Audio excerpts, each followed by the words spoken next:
Hello history fans and welcome back to the podcast that helps you learn a little bit of history. Today we're doing a little unsolvable mystery of history and talking about Elizabeth I. Her death has been questioned for hundreds of years and will be guessed at forevermore.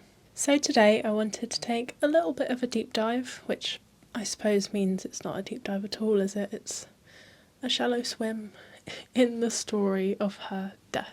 And just do a little bit of, it's probably a very short episode on the theories of what caused her death. So if you do enjoy, please do like the video and subscribe to the channel, or follow the podcast and give me as many stars as you think I deserve. And let's get into some history. Queen Elizabeth I, the most successful or arguably the best Tudor monarch, died in Richmond Palace on the 23rd of March 1603. It sort of feels similar to when our Queen Elizabeth died, because the contemporary writers talk of how strange the people found it having to say king after saying queen for so long, because of course her successor was King James I. Reigning for 44 years, she was the only monarch that a lot of people had known, so the shock and the grief of her people feels very familiar. There was a chronicler, William Camden, who says that her health began to decline, or he noticed her health was declining, in January of 1603. So, at 69 years old, the Queen left Westminster for Richmond to refresh herself. Her health then just kept declining, and she spent most of her time in prayer. She even asked to have her inauguration ring filed off of her finger that had become so swollen it was so grown into the flesh. This was of course taken as a bad sign to the superstitious, and well, you would struggle to disagree with them, because removing the ring removed her duty and her marriage to the country.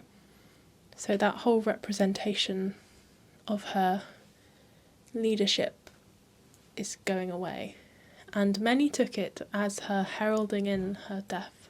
William also writes of almonds in her throat that were swollen, which we now would presume were her glands.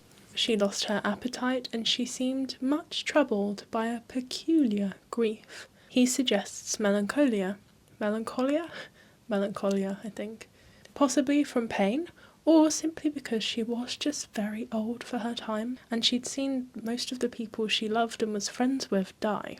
He says that by March she wouldn't speak and gave herself over to her meditations, with the Archbishop there praying for her. Her secretary, Robert Cecil, and Lord Keeper Thomas Egerton begged her to name a successor at this point, and rather dramatically in the stories, supposedly with grasping breath, she names James VI of Scotland to be the first of England. She died in her privy chambers, and despite not wanting to be disemboweled before, then embalmed and buried, Robert Cecil ordered her to be, before she was then to lay in state, during which people heard a loud crack noise from inside the coffin, because the gases were being released and exploding out of the body. So it was a good job he didn't follow that order, otherwise it probably would have been as messy as some other monarchs' funerals that are very infamous. Her funeral was on the 28th of April, with hundreds of people in attendance. Interestingly though, apparently the banners that the noblemen carried along either side of her coffin in the procession, there were 3 either side I think, they had the emblems of the House of York, so a white rose, not the rose of the House of Lancaster or the Tudors, which some historical drama from a few hundred years before that I thought her grandfather, Henry VII, had fought hard to bring an end to, but there we go, maybe not. Her coffin was originally placed in the vault in Henry VIII's chapel in Westminster Abbey. She was with her grandparents, Henry VII and Elizabeth of York, but in 1607 she was moved to be with her half-sister, Queen Mary I. Controversial pairing a Catholic and a Protestant together in their burial, but I suppose they were half-sisters. James I also had a magnificent monument to Elizabeth commissioned in the chapel, but it would anger her now to know that it was much smaller than the one he built for his mother, Mary Queen of Scots. Now, of course, it's just plain white marble, but it suggested it actually would have been painted bright colours. And just to add some mystery novel, spooky fun into the story. Well, in my head it's spooky because of the way I'm picturing it. But in the 1880s, Arthur Stanley was given permission to survey all the tombs in the abbey, and he wrote a book, which is interesting because the crypt with the royal burials is no longer accessible to the average person, or it wasn't at the time. Maybe it's changed again. I've not been. He was searching for James I when he was looking around all the different... In my head it's loads of corridors, it's probably not as spooky as I'm imagining, but he then found a narrow vault with 2 coffins, one on top of the other, and he realised that it was Elizabeth who had been placed on top of Mary, and that just feels rude for eternity. Anyway, that's probably enough context for you. Let's talk about the mysteries, or her cause of death that no one really knows. So earlier, I said that Cecil ignored her requests not to be disemboweled, which was possibly the right call, but he did keep her wish, well, not a wish. She refused permission for a post-mortem. We don't know why, but because of that, we just have a lot of speculations on her cause of death. And also, why didn't she want a post-mortem? Actually, that feels quite invasive, doesn't it? To be fair, I understand that decision.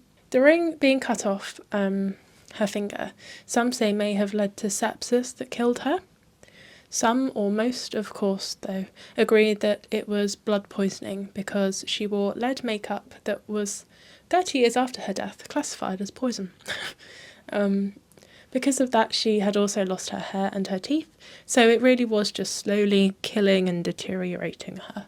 Not only did her face makeup contain lead, but she would keep it on for a week at a time, and her lip and cheek rouge contained mercury, which was another poisonous substance. So she really was slowly infecting herself with poison accidentally. Other illnesses that may have caused her death have been suggested, like pneumonia, heart strain, infected tonsils, or cancer. Whatever the illness though, it was thought she would probably recover if she really wanted, like she had done before from various diseases. But she's just simply put old now. Having one of these illnesses then met with her misery, her tiredness, and just generally ready to give up demeanour that she had in those final months would make sense as the explanation of her death. Maybe she had just reached the natural end and was ready to move on. Whether that then meant she had an illness, we'll never know. But it seems she was just ready to go, for want of a better saying. But other contemporary accounts say that she would stand in her bedchambers for hours on end and refuse to lie down until she just collapsed because she was scared if she laid down she would never get up again. Which kind of contradicts the other ideas, but most tell of her sort of just seeming depressed. Like earlier, William said she was troubled with a peculiar grief. Was she already just mourning her life, or was she in pain? Since all we have to base our judgments on are these few, eyewitness accounts, supposedly, on the Queen's final months, it's not much to go on, guess-wise, so it's a mystery of history that will never be solved. There's also supposedly stories of her ghost. In the library at Windsor Castle she wanders, being seen by King Charles III, Queen Elizabeth II, and her father, George VI, who saw Elizabeth's ghost 8 times in the library before the start of World War II. But she has been seen many times before that. One of the more famous stories is in 1897, an author wrote that a grenadier guard was sitting in the outer room of the Queen's library when a lady dressed in black walked past him and turned a corner. She resembled the portraits of Elizabeth I, and so he went to find her, but there was no trace of her. He opened the door where she would have gone, and a castle attendant was there, having had no one go past him, and the attendant says that he was the only person to have been in the library that afternoon. But he wasn't spooked, he was pleased he had been honoured with a special sighting of Queen Elizabeth I. But if she died at Richmond Palace, why would she be in the library area of Windsor Castle? That would be my query with the story. So, on a silly ghostly note, I think we'll leave it there. Thank you very much for watching or listening to this super quick episode. I do hope you enjoyed nevertheless, and as always, if you did, please do subscribe to the channel, like the video, And if you're listening, follow the podcast and give me as many stars as you think I deserve. And I will see you next time. Bye bye.